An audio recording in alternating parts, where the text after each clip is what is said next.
April 1990, NASA launches the Hubble Space Telescope, the first in a new generation of space telescopes, unlocking the secrets of the cosmos. They are going to tell us in detail what our universe is made of, how it was born, how our universe is evolving.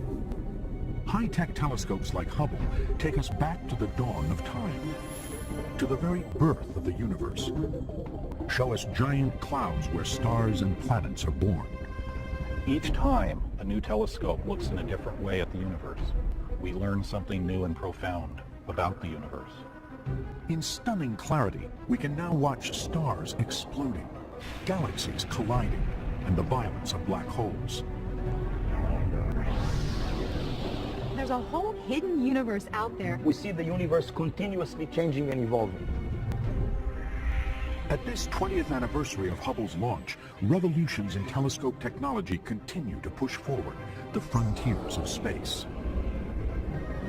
Every time you try and explore a new part of the universe, we have these great discoveries and these great surprises. But where did this race begin? Where will it take us? This is the remarkable journey through 400 years of an extraordinary device that is changing everything we thought we knew. Telescopes have revolutionized our understanding of ourselves and our place in the cosmos and our mindset about who we are and where we came from. Hunting the edge of space. Up now on Nova.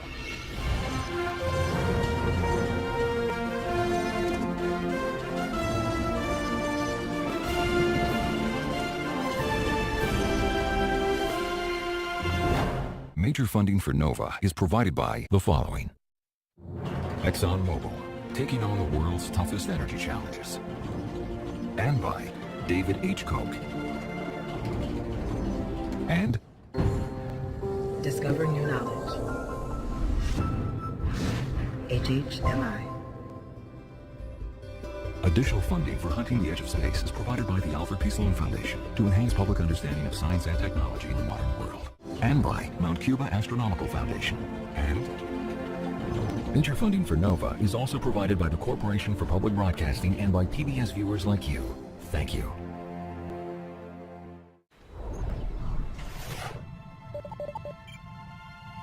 Giant doors 8 stories high slide apart. These twin eyes are preparing to look into deepest space. They belong to the Large Binocular Telescope. It is one of the most powerful telescopes on Earth, costing over $120 million. These 28-foot wide mirrors collect light from objects millions of times fainter than anything our eyes can see. 600 tons of machinery turn the mirrors to look more than 13 billion light years away, to the very edges of the visible universe. Super telescopes like this are taking real images that illuminate the darkest corners of our skies. Billowing clouds of gas and dust are buffeted by supersonic winds and lit up by thousands of energetic new stars. 57 trillion miles high, these giant clouds of gas and dust are stellar nurseries, hiding the very birthplaces of stars and planets. Suddenly, a star's explosive death sends its superheated gas ripping through space at hundreds of miles per second. And in faraway galaxies, we can take images of invisible jets of energy screaming out from one of the most mysterious objects, a supermassive black hole. All because of high-tech telescopes. The telescope has changed the way we as a species think about ourselves. With a new telescope, you're always going to find something new because you always add to your ability to see more. These breathtaking images are only possible because extraordinary telescopes like these are staring out night after night across the globe and in space. Over the past 4 centuries, revolutions in technology have transformed this groundbreaking instrument. So where did it all begin? The journey starts with one man and two pieces of glass.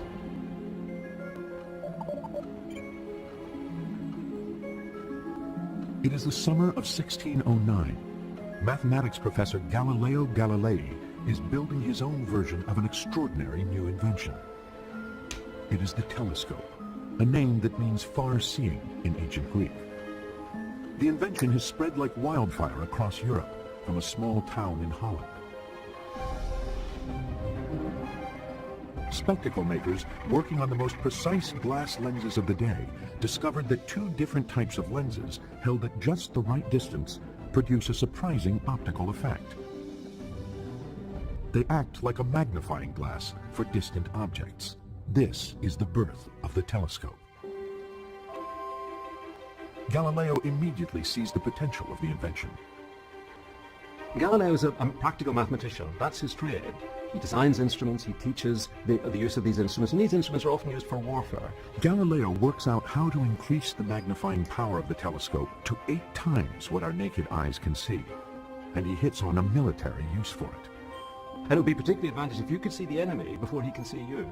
The Venetian military buys this new device as a spyglass for spotting enemy ships. But then, Galileo turns his telescope from the Earth to the sky and starts a revolution. By turning the telescope to the heavens, Galileo enters a whole new regime of practice there, where this instrument can be used to discover things we didn't know before about the world. All astronomers knew of the heavens before Galileo was what they could see with the naked eye, the stars and the moon. But today, even amateur astronomers can see much, much more. Alexandra Hall spends her nights gazing up at the night sky from her backyard.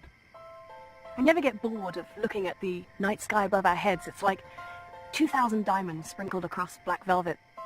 And then the moon arises, and watching the moon go through its phases, I mean, it looks different every time you look at it. To the naked eye, 5 stars sometimes appear brighter than the rest, and watched over the course of nights, they seem to move against the backdrop of the other stars. And they don't just stay in the same place like all the rest of the stars. They move around. Sometimes they're visible, sometimes they're not. Each of these bright stars is a planet, a name that simply means wanderer in Greek.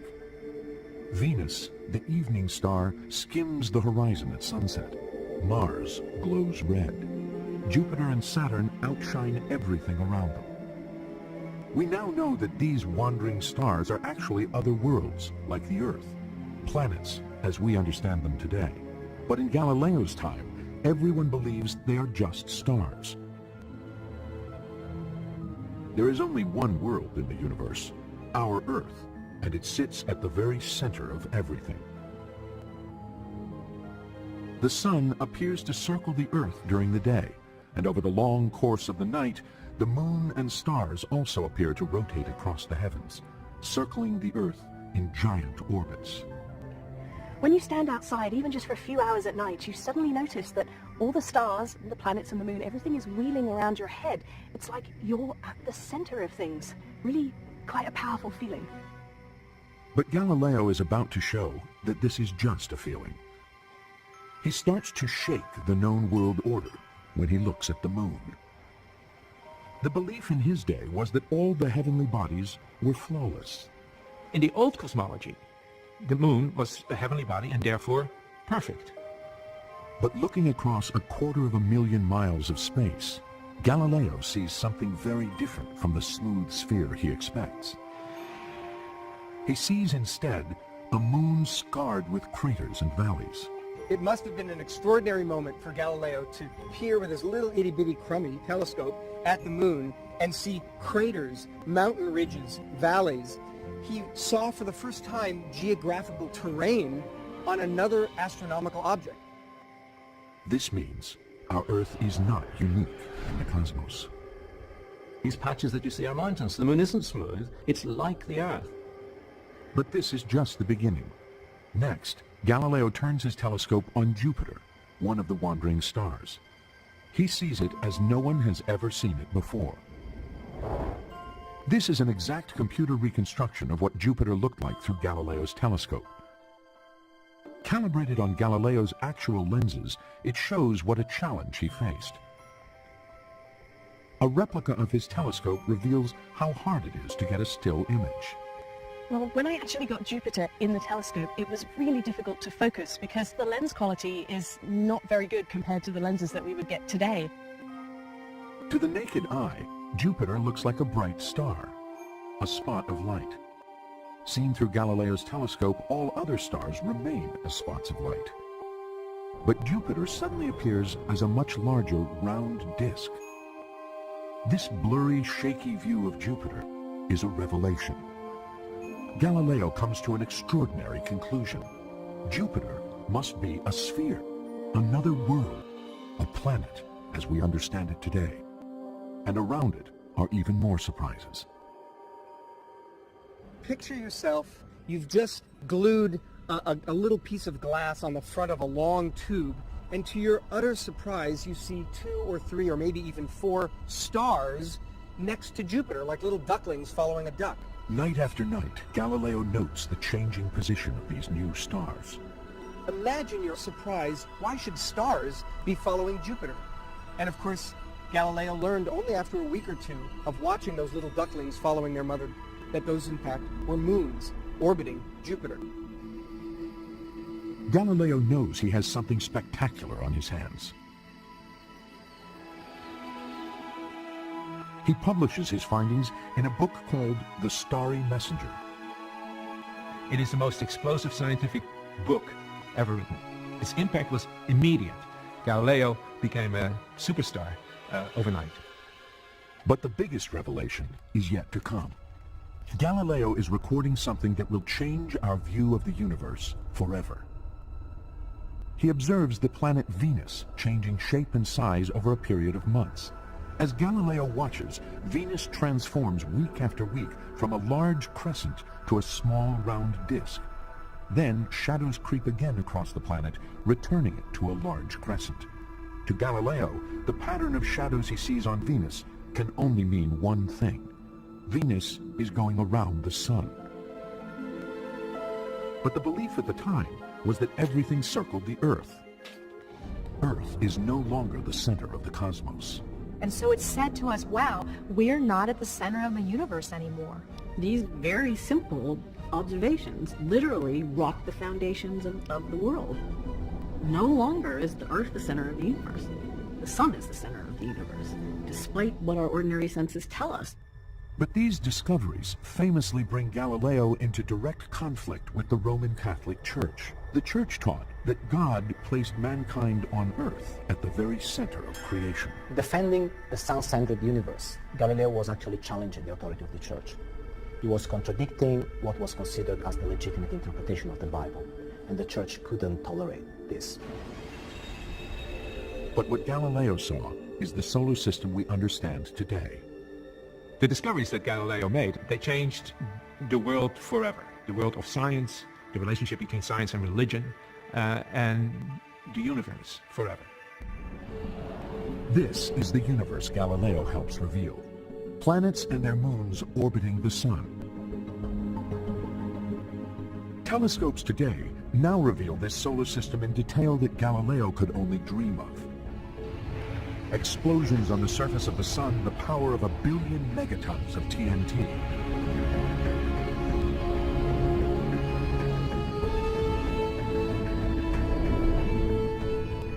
Features in the Great Red Spot on Jupiter, a vast stormy vortex large enough to swallow 3 Earths. On Jupiter's moon, Io, we can watch volcanoes spew ash and gas high into space. On Mars, a canyon 5 times deeper than the Grand Canyon. And a volcano 3 times higher than Everest.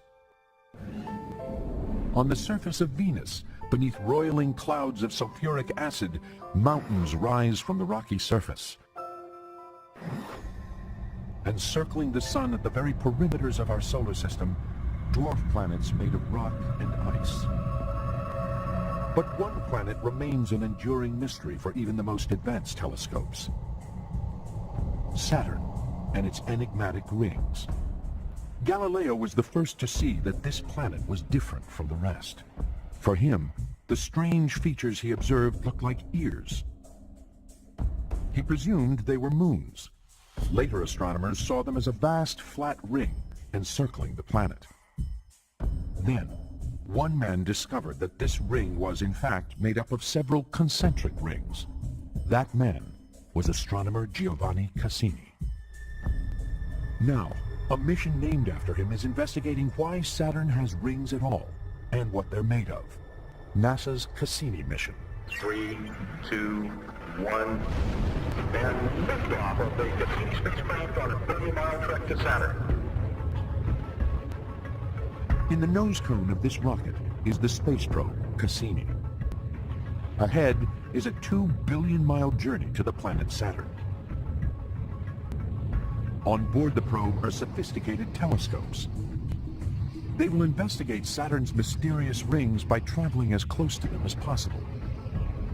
Good solid rocket booster separation. First item 152. As Cassini heads for Saturn, the furthest planet in Galileo's solar system, it uses the massive gravitational pull of Jupiter as a boost to slingshot it out millions of miles towards its destination. In the world of telescopes, Cassini has some of the fastest moving telescopes in the solar system, going by at Jupiter at something like 70,000 miles per hour. Even at such tremendous speeds, the journey still takes 7 years. But finally, Cassini approaches Saturn, 934 million miles from Earth. It dives through Saturn's outer rings to enter orbit around the planet. These are some of the images Cassini takes of the rings. They may look solid, but they are made up of billions of chunks of ice and rock, ranging in size from a grain of sand to the size of a house. And they are spread over hundreds of thousands of miles. But where is all this stuff coming from? Cassini's telescopes reveal that the inner rings are made up of material blasted off the surfaces of Saturn's moons by meteorites. But the furthest visible ring from Saturn is still a mystery. This image taken by Cassini shows that unlike the innermost rings, the outermost ring is a ghostly mist of microscopic particles. Astronomers suspect that the icy moon Enceladus could be where the mist is coming from. But until now, no one has been able to work out how. Then, Cassini's telescopes see something never observed before. Vast plumes of vapor streaming from fissures in the surface of Enceladus. These plumes go up hundreds of kilometers. That's pretty exciting to find erupting out of an icy moon. Could these plumes be the source of the outer ring? To find out, Cassini's telescopes do something extraordinary. They fly through the plumes and taste the vapor with onboard detectors. It's a spectacular thing to be able to do, to be able to tap the interior of an icy satellite. Back at Mission Control, astronomers analyze the data streaming in. The vapor pouring out of Enceladus is made up of ice, salt, and ammonia. It is exactly the same material as the outer ring. It can only mean one thing. Enceladus's plumes are the source of the misty ring. This is a major discovery. Cassini's spaceborne telescopes are solving the mystery of Saturn's rings that has plagued astronomers for centuries. Telescopes today are journeying deeper into space and searching further to discover secrets that Galileo could never have imagined. But to capture pristine images like these, telescopes had to undergo a dramatic evolution. Back in the 1650s, the first step in this evolution was going to great lengths, quite literally. Telescopes became very long, 15, 20 feet. The problem with early telescopes was fuzzy images. The reason? The shape of the lens. As NASA astrophysicist Kim Weaver demonstrates, when a strongly curved lens bends or refracts beams of light, the light doesn't all come to a single point. First of all, the different beams of light don't line up, and so the image that you get with this lens would be really fuzzy. Also, some of the light has its colors split out, and that distorts the image. The only way to minimize the blurriness and the rainbow colors is to use thinner lenses with a shallower curve. Because the light comes to a focus further from the lens, refracting telescopes get longer and get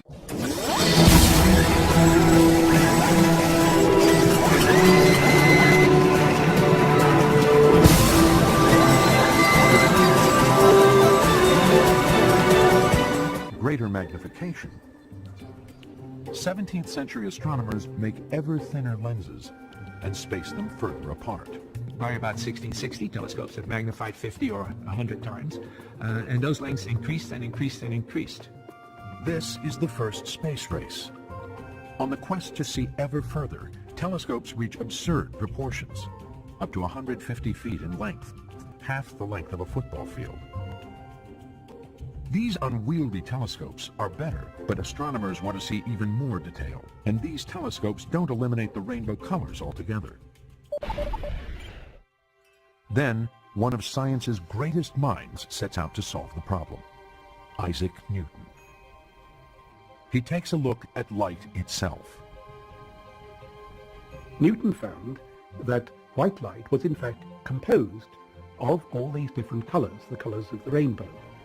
As white light passes through a glass prism, it bends or refracts, breaking up into the colors of the rainbow. This was the root of the astronomers' problems. Now, a lens is a kind of a prism, if you like. Once the light hits the lens and passes through it, it's broken up into its colors. So Newton says, well, we'll abandon refracting telescopes completely. There's no future in this. Just forget them. I'm going to design a telescope which has mirrors as the primary components instead of lenses. Newton will use mirrors in his new telescope. He believes he can do this because when mirrors are curved, they bring light to a focus, just like a lens. I'm using this lens right now to focus the light from the sun behind me, and if I hold it just right to a point on the card, oh my goodness, it's catching on fire. That was smoking. Next up, the curved mirror. And you can see as I bring it closer to the focal point of the mirror, it actually begins to burn the paper again. But there's one critical difference between a mirror and a lens. The light bounces off the mirror's surface. It doesn't pass through it, so there are no rainbow colors. Newton creates a tiny telescope only 6 inches long. He makes a curved mirror only 1.5 inches across and inserts it into the base of the tube. Light from the heavens passes down the tube, reflects off the curved mirror, then reflects off a second flat mirror, and is focused by an eyepiece. This small reflecting telescope works just as well as a 4-foot telescope that uses lenses. Isaac Newton, in creating the first reflector, eradicates rainbow colors, a problem that has plagued telescopes since the time of Galileo. Today, telescopes stare out from observatories across the world and in space. They are expanding our view of the cosmos, capturing light that has been traveling across our universe for billions of years. The clarity is so exceptional that these real images continue to amaze and inspire us. All these telescopes rely on large mirrors with the perfect shape. Making them is a feat of precision engineering. Deep below the football field of the University of Arizona is a high-tech mirror lab, where glass blocks are melted in giant furnaces at over 2,000 degrees Fahrenheit, the temperature of volcanic lava. The hot liquid is spun into super smooth curved dishes. The 20-ton discs of cooled glass are then ground to within fractions of a human hair to make the precise shape. It is only when a thin film of aluminum is applied, only 100 nanometers thick, that the glass dishes become mirrors, like those of the large binocular telescope in Arizona. At 28 feet wide, these mirrors are 64,000 times the size of Isaac Newton's first mirror. And they can collect light from stars billions of light years away. In Isaac Newton's day, making large mirrors exactly the right shape is far too difficult. It will be a century after Newton before a new pioneer picks up his revolutionary design and transforms it. That man is musician and amateur astronomer William Herschel. Herschel has great ambitions. He wants to use a larger version of Newton's reflector to see further into space than anyone before. Herschel is a musician. He's not an astronomer. He's a clarinet player. He's an impresario. He's a composer. But his real passion isn't music, it's astronomy. Herschel wants to look anew at the night sky. He wants to look beyond the planets to the stars, and to see the very faintest stars invisible to other telescopes of the day. Herschel needs big mirrors. He builds telescopes that are bigger than other people's because he realizes that the wider his aperture, the more light he can collect, the further he can see into space. Making large curved mirrors, though, is still a major technical challenge in Herschel's day. Glass mirrors have not yet been invented. Mirrors are still made of metal. So working in his basement, Herschel casts discs of a metal called speculum, a special mixture of molten tin and copper. These will become his mirrors. We don't know what the neighbours thought of this mad fiddler burning the entire road down.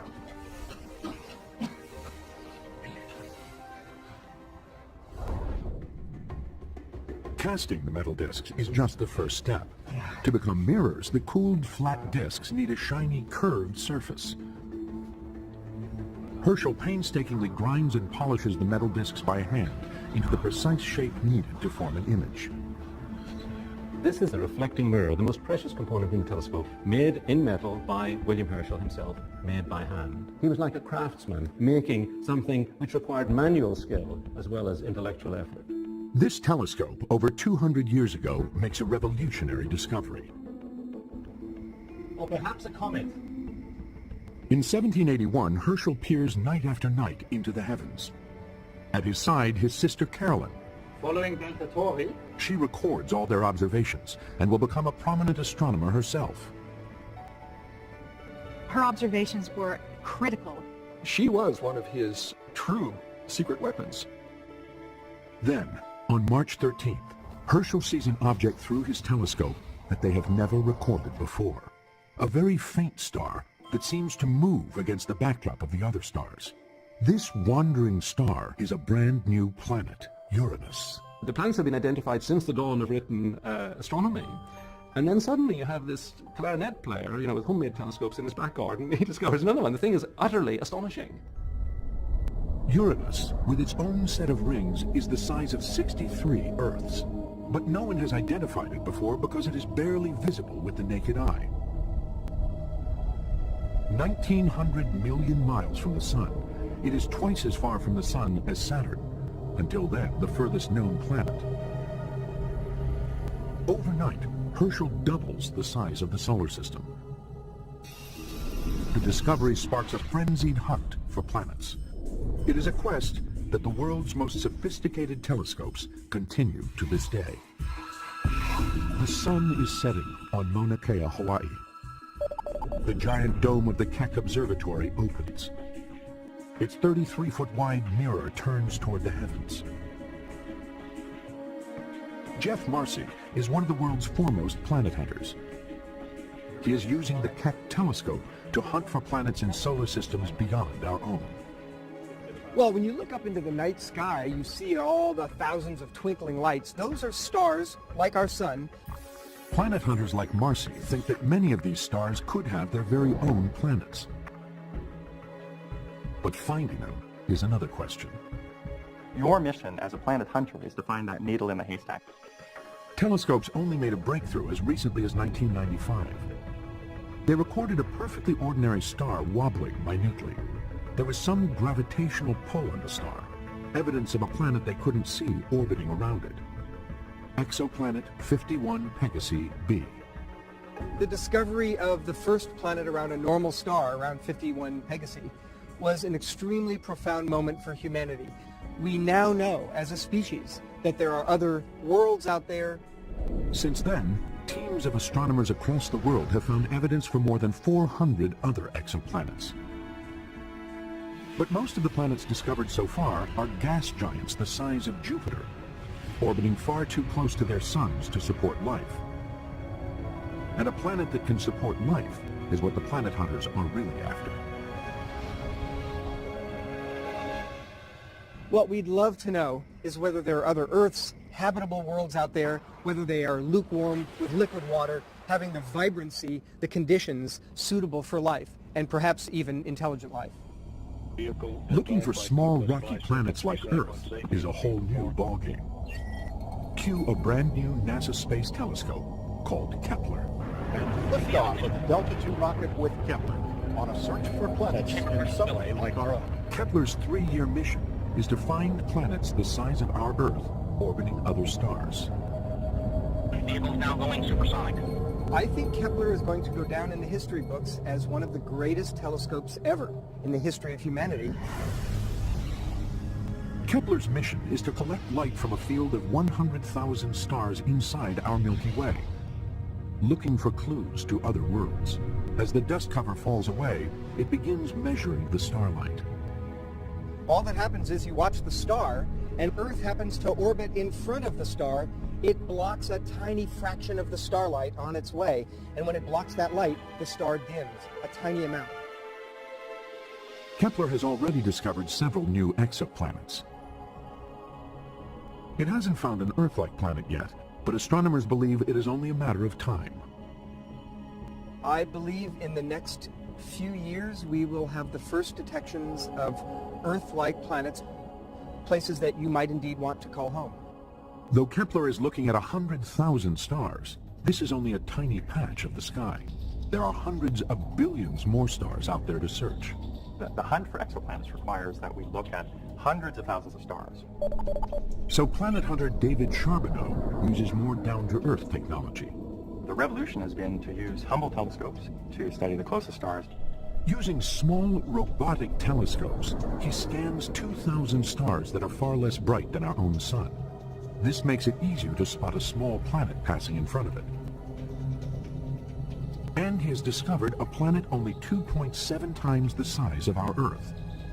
A super-Earth. Importantly, it appears to be covered in water and have an atmosphere. At 400 degrees Fahrenheit, it is still too hot to inhabit, but it's a tantalizing glimpse of what is out there. If we can succeed in finding habitable worlds, then that would have implications far beyond mere astronomy. In a bid to find habitable planets, the professional astronomers are getting a little bit of help on the side. Amateur astronomers are central to our understanding of planets orbiting other stars. The amateur astronomers are stationed, of course, all over the world. They have telescopes which are certainly large enough to conduct a survey. Ron Bissinger is one such astronomer. He is following in the footsteps of William Herschel and his discovery of Uranus. When I come up here every night and open that thing up, fire up the telescope, fire up the computer, I know the target star I'm going to look at. Everything is mine. That's my world alone. I may, for that night, be the only human being looking at that star. He has a telescope advanced enough to help out the professionals. Professional observatories cannot spend the time staring at one star night after night after night, but we can. He too waits for the telltale dimming of a star's light, just one star at a time. To find a world out there no one's ever known of or seen or detected before, from your own backyard, a person who is not a career scientist. I don't know of any other scientific endeavor where somebody like me or so many other amateurs can do that kind of thing. Bissinger's patience has paid off. He has already discovered several large exoplanets of his own, though all are too close to their suns to support life. Like all known exoplanets, they orbit stars within our galaxy. We know today that this is a vast collection of stars in which our Sun, Earth, and solar system also reside. But just over 200 years ago, we didn't even know we lived in a galaxy. Discovering this just by looking at the stars would be a great challenge. In 1781, William Herschel is the man who takes the challenge on. To do it, he just needs a bigger telescope. He builds a reflector 20 feet long. With this, he is able to see more stars than any other telescope on Earth, and he observes one part of the night sky in particular. The strip of stars we call the Milky Way. This will be Herschel's key to the shape of our galaxy. On a clear night, The Milky Way is a majestic spectacle. A brilliant band of starlight arcing overhead. To the ancients, it looked like milk had been poured across the sky, and it's why the Greeks first called it the Galaxias Kuklos, or Milky Circle. It's from this we get our word galaxy. It fascinates astronomers to this day. The Milky Way stretches across the sky from horizon to horizon. It's like a big band that goes all the way around us. And so from here on Earth, it's kind of like we're sitting on the hub of a wheel, and the Milky Way is a big tire all the way around us. Looking through his telescope, Galileo was the first to discover that the Milky Way is made up of stars. But no one knows it is a galaxy. They don't even really know what its shape is. Finding this out now becomes Herschel's obsession. What is the actual shape of the Milky Way? We're in the middle of it, presumably. What would it look like from the outside? He gazes tirelessly at the heavens night after night, mapping the positions of stars. Herschel is nothing if not passionate. He's a natural obsessive. But good for him, he does something extraordinary with this obsession. Herschel maps the distribution of all the stars he can see in a great circle that cuts through the Milky Way. He introduced into astronomy the technique of star counts and just counting how many stars can I see. One direction you see very few stars, in another direction you see zillions of stars. And so he plots this distribution and comes up with a view of the Milky Way. The survey takes over a year of precise recording. Herschel finally produces a map called the grindstone because of its shape. For the first time, Herschel sees that the Milky Way is more than just a strip of stars in the sky. It is a vast disk of stars, and Herschel believes this is the whole cosmos. When Herschel made his map of the Milky Way galaxy, to him he was making a map of the entire universe. The edges of this star disk are the edges of Herschel's universe. Inside it lies our solar system, our sun and our Earth. The amazing thing is that over 200 years ago, Herschel almost got it right.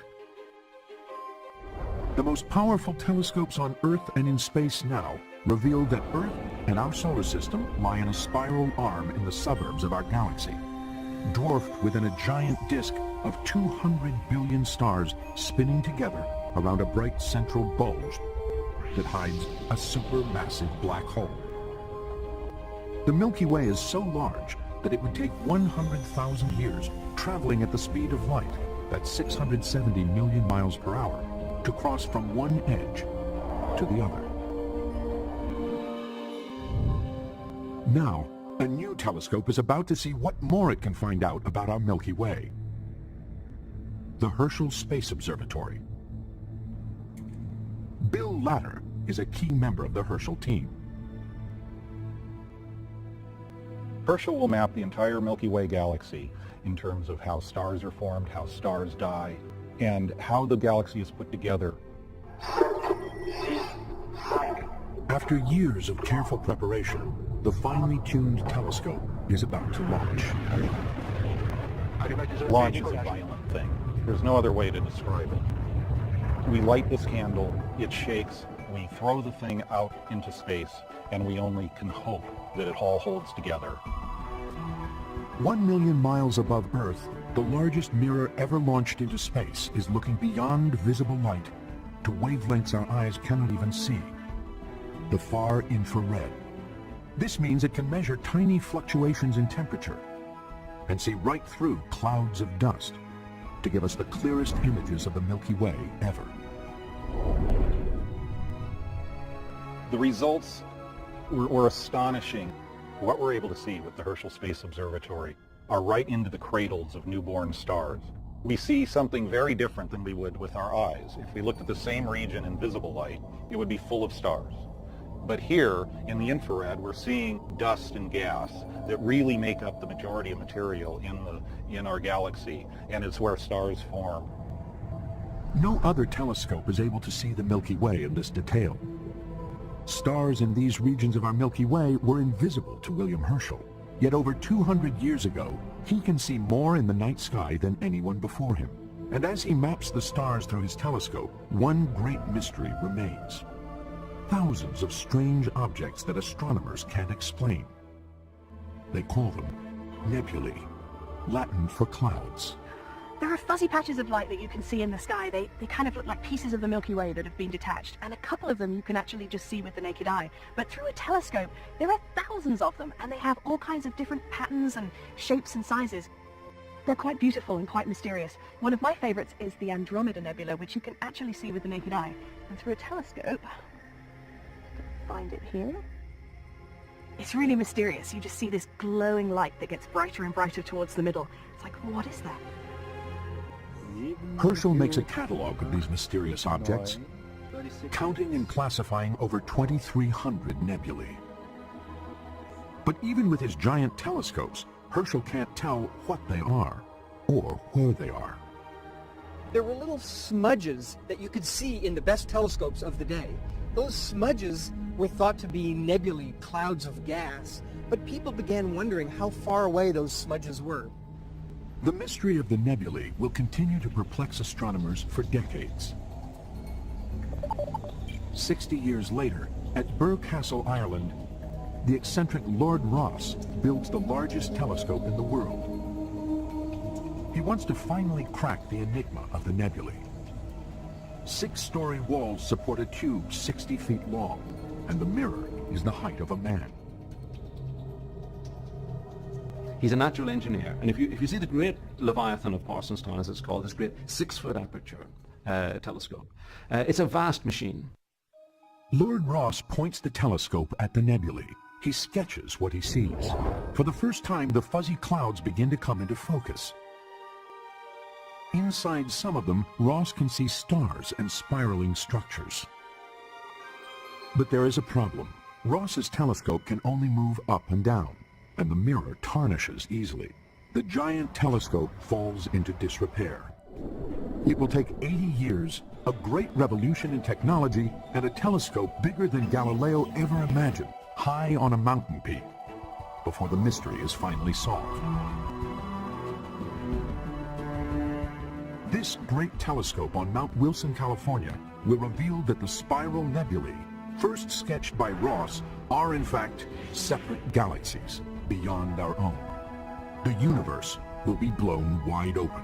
It completely revolutionized our idea of the scale of the universe. No longer will we just confined to the Milky Way.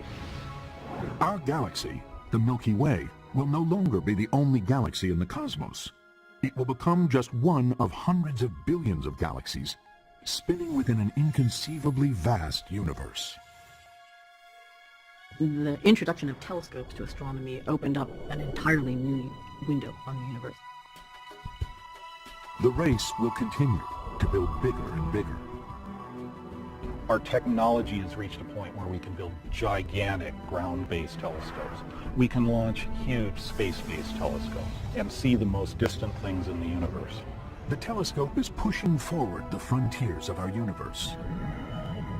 So what will colliding galaxies billions of light years away tell us about our own Milky Way?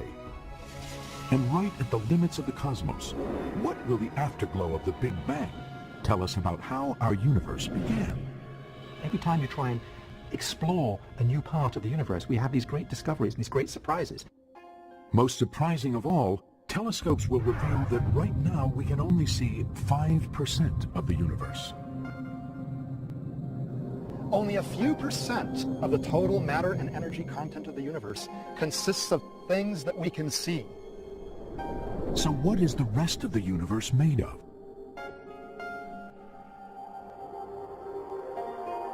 In many ways, we're at the beginning of our quest of discovery.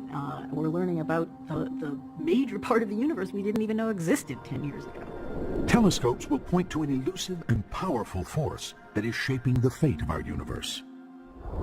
Dark energy. I think dark energy is the most mysterious thing we've ever discovered. Telescopes are on the brink of a new era of discovery and exploration.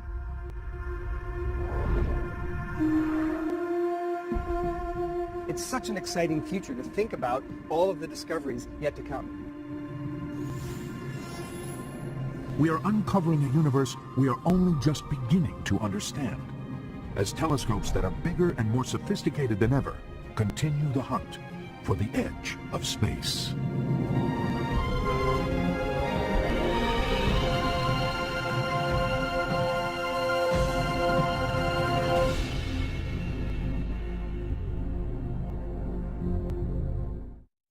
On Nova's Hunting the Edge of Space website, see the